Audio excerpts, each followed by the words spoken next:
ठाणे महापालिकेत सत्ता एकत्र असतानाही भाजप आणि शिंदे यांच्या शिवसेनेतील संघर्ष आता उघडपणे समोर येऊ लागला आहे। महापालिका निवडणुकीत महायुतीत लढत शिंदे गटाने 75 जागा जिंकत स्पष्ट बहुमत मिळवलं।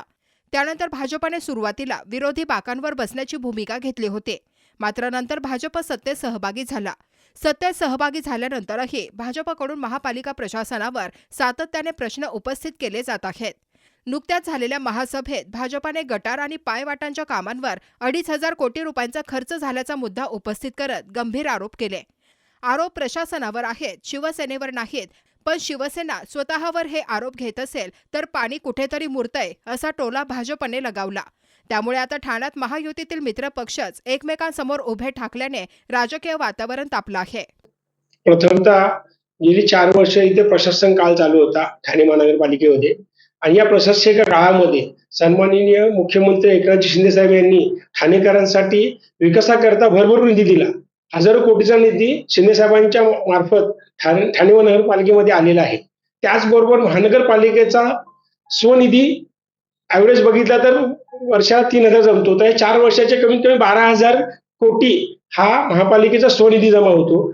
आणि राज्य सरकार, केंद्र सरकार हे सरकारच्या माध्यमातून जो आलेला निधी आहे त्याचं कुठेतरी प्रशासनाने नियोजन योग्य केलेलं नाही असं आम्हाला भारतीय जनता पार्टीच्या सर्व नगरसेवकांना किंवा ठराविक नगरसेवकांना वाटत आहे। आणि त्याचा आम्ही प्रशासनाला जाब विचारतात आमची लोक, आणि मीही विचारलेलं आहे की त्याचा निधी किती आला आणि त्याचं नियोजन कुठे कुठे केलं गेलं त्याची माहिती द्या। माहिती प्रशासनाकडून मिळत नाहीये। आणि आम्ही युती धर्म म्हणून निवडणुका लढवलेल्या आहोत आणि युती धर्म आम्ही पाळत आहोत। आम्ही शिवसेनेवरती कुठे आरोप केलेला नाहीये हे त्यांनी समजून घ्यावे। पण प्रशासनाकडे जो पण निधी आलेला आहे आणि स्वनिधी याचं जे नियोजन व्यवस्थित केलेलं नाही असा आमच्यावर संशय आहे। त्या अनुषंगाने आम्ही प्रशासनावर आरोप करतोय। तरी मित्र पक्षांनी स्वतःच्या अंगावर ओढून घेऊ नये हे त्यांना मी आवाहन करतो। तसेच आमच्या भारतीय जनता पार्टीचा म्हणजे मुख्यमंत्री सन्माननीय देवेंद्र फडणवीस साहेब असतील, प्रदेशाध्यक्ष रवींद्र चव्हाण साहेब असतील आणि आमच्या ठाण्यातील ज्येष्ठ आमदार संजयजी केळकर, निरंजन डावकरे साहेब यांनी स्पष्ट युती धर्म करतो की आम्ही पारदर्शक कारभार ठेवू आणि पहारेकरीची भूमिका घेऊ। ही भूमिका भारतीय जनता पार्टीने युतीत लढवते वेळी पण बोललेले आहेत आणि त्याच्यानंतरही प्रत्येक वेळी हा आमच्या अजेंडा आहे पक्षाचा, तो अजेंडा आम्ही यापुढेही कायम ठेवणार। सर, आम्ही युती धर्म पाळतोय, पण आमच्या अंगावर कोणी आलं तर आम्ही त्यांना शिंगावर घेऊ असा इशारा देखील त्यांनी दिला। आता युती धर्म तेही पाळतात, आम्हीही पाळतोय। पण याच्यामध्ये आमच्या कुठले सदस्यांनी किंवा आम्ही भारतीय जनता पार्टीने कुठे शिवसेनेवरती वैयक्तिक आरोप केलेले नाहीयेत। त्यांनी प्रशासनाकडे माहिती मागितलेली आहे आणि प्रशासनाच्या चुका आहेत त्या महासभेमध्ये येत आहेत। मग त्याचं त्यांनी मित्रपक्षांनी स्वतःच्या अंगावर ओढून घेऊ नये, त्यांनी त्याचं आत्मपरीक्षण करावं। नक्की आमची भूमिका काय आहे ती। फुकट वेगळं राजकारण करून आज लोकांनी आपल्याला निवडून दिलेलं आहे। गेली 4 वर्षापासून प्रशासकीय काळामध्ये कामं झालेली नाहीयेत आणि प्रत्येक नगरसेवकांकडे अपेक्षा वाढलेल्या प्रभागामध्ये लोकांकडून, तर त्यांना पुरेसा निधी अजून दिलेला नाहीये। राहिली कामं तर त्याचा त्यांनी विचार करावा। आणि त्याचबरोबर आज स्पष्ट बहुमत महायुतीला दिलेलं आहे। जवळजवळ 76 नगरसेवक शिवसेना पक्षाचे निवडून आलेले आहेत आणि भारतीय जनता पार्टीचे 28 नगरसेवक निवडून आलेले आहेत। आज जवळजवळ 5 महिने होत आलेले आहेत, पण अजूनही स्थायी स्टँडिंग असतील किंवा इतर समित्या आहेत त्या का नाही नेमणूक झाली, तर मित्रपक्षांनी तेही लवकरात लवकर करावे ही त्यांना मी आवाहन करतो।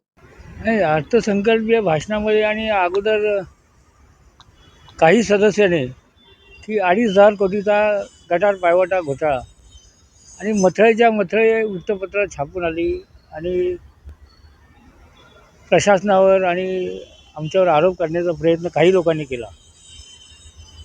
त्यांना उत्तर देण्याचं काम आम्ही केली। वस्तुस्थिती सांगितली गेली की 2,500 कोटी नाही, हा आकडा आला कुठून।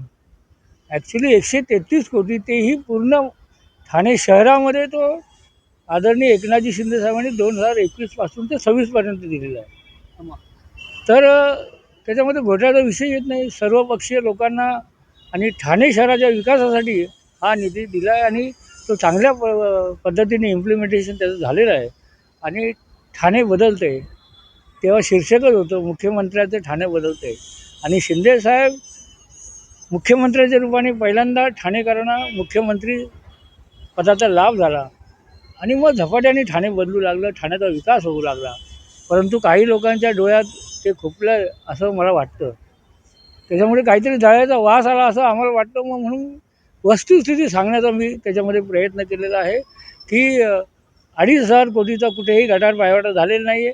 133 कोटीचा जो निधी आला तो 4-5 वर्षाचा निधी पूर्णपणे ठाणे शहरामध्ये वापरला गेला. ठाणे शहराचा विकास झाला. नुसतं गटार पायवाटाला नव्हे तर पूर्ण ठाणे शहराच्या विकासासाठी आदरणीय एकनाथजी शिंदे साहेबांनी हजारो कोटीचा निधी दिला, जो आत्तापर्यंत कोणीही दिला नव्हता.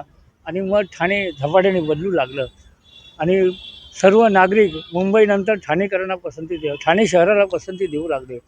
आणि आपण बघताय विकास किती झपाट्याने होतोय. आता ठाणे बोरवली जो टनेल होतोय खूप सुंदर असा 15-20 मिनिटात जातो. चांगले कॉन्क्रीट रोड झाले, उद्यानं होत आहे, सगळीकडे चांगला विकास इथे होतो आहे. आणि कधी नव्हे तर काळू धरणाची सुद्धा वन विभागाने NOC दिलेली आहे. आणि शिंदेसाहेबांच्या प्रयत्नामुळे आणि महायुतीच्या सरकारमुळे आणि आता देवेंद्रजी मुख्यमंत्री असताना हा धरणाचा सुद्धा मार्ग मोकळा झालेला आहे. आणि काही वर्षामध्येच ठाणे शहराला स्वतंत्र असं धरणसुद्धा मिळणार आहे. त्यामुळे विकास खूप चांगल्या पद्धतीने झालेला आहे. आणि आम्ही महायुती धर्म पाळणारे सगळे शिवसैनिक आहोत. आणि आम्हाला स्पष्ट आदेश आदरणीय एकनाथजी शिंदे साहेबांचे आमच्या पक्षप्रमुखांचे आहेत की युती धर्म पाळायचा. आणि त्याचं तंतोतंत पालन शिवसेनेकडून होतं आहे. परंतु काही लोक त्याच्यामध्ये खोडा घालण्याचा प्रयत्न करतात, तर त्यांना उत्तर देण्याचं काम मी केलेलं आहे. तर टीकेचा चष्मा काढा आणि दुटप्पी धोरण थांबवा असं देखील तुम्ही तुमच्या ह्याच्यामध्ये म्हटलेलं आहे. नेमका हा इशारा कोणाला आहे की चष्मा काढा आणि दुटप्पी भूमिका थांबवा? बघा, जे आरोप करतात आपण बघताय की वृत्तपत्राच्या माध्यमातून असेल, इलेक्ट्रॉनिक मीडियाच्या माध्यमातून असून काही लोक मुद्दामूनच आरोप करण्याचा प्रयत्न करत आहेत. पण वस्तुस्थितीची त्यांनी जाणीव करून घ्यायला हवी की खरोखर काय परिस्थिती आहे.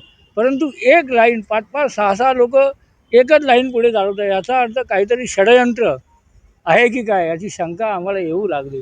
आणि मग त्याला उत्तर देणं हे मी माझं कर्तव्य समजतो. तुम्ही असं म्हणता की आम्ही इथं धर्म पाळतो, मात्र भाजप सत्तेत असून सुद्धा इनडायरेक्टली प्रशासनावर आरोप करत तुमच्या शिवसेना टार्गेट करते. भाजपची भूमिका तुम्हाला कशी वाटते? काय वाटते भाजप? बघा, भारतीय जनता पार्टी आणि शिवसेना ही नैसर्गिक युती आहे. म्हणजे केंद्रात आम्ही राष्ट्रीय लोकशाही आघाडीचे घटक आहोत. ज्या वेळेला मोदी साहेब, आदरणीय भारताचे पंतप्रधान नरेंद्र मोदी, अमित भाई शाह हे ज्या भूमिका घेतात त्याला लगेच समर्थन देण्याचं काम आदरणीय एकनाथजी शिंदे साहेबांच्या आदेशाने शिवसेना करत असते. सर्व खासदार त्या युती धर्माचं पालन करतात. त्याचप्रमाणे महाराष्ट्रातसुद्धा खूप चांगल्या विकासाची कामं चालू आहे. आणि इथेही आम्ही युतीमध्ये लढलो आहे. आणि आमचे 131 पैकी आम्ही 76 आणि ते 28 असे 100च्या वर जनता जनार्दनी ठाणेकरांनी आम्हाला कौल दिलेला आहे. मग आता ठाणे शहराचा विकास आपण करायला पाहिजे. कुठलेही बिनबुडाचे आरोप करण्यापेक्षा आपण विकासाच्या दृष्टिकोनाने विधायक सूचना करायला पाहिजे. आणि या ठाणे शहराचा विकास आपण आपल्या नेत्यांच्या माध्यमातून, मुख्यमंत्री असतील, उपमुख्यमंत्री यांच्या माध्यमातून आपण करायला पाहिजे. येणाऱ्या काळात परत जर ॲक्शन झाली तर काय भूमिका असेल? बघा, ॲक्शनवर रिॲक्शन ही असतेच. आम्ही युतीचं पालन तंतोतंत करणार त्याचे स्पष्ट आदेश आमचे पक्षाचे मुख्य नेते एकनाथ शिंदे साहेबांनी आम्हाला दिलेले आहे. आणि त्या आदेशाचं पालन होईल. परंतु टाळी कधी एका हाताने वाजत नाही. ॲक्शनवर रिॲक्शन ही येणारच. तुम्ही जाणून बुजून बिनबुडाचे आरोप आमच्यावर केले, आमच्या नेत्यांना किंवा कुणाला बदनाम करण्याचा प्रयत्न केला तर आम्ही सोडणार नाही. तुम्ही पाहत आहात विस्टा न्यूज मराठी.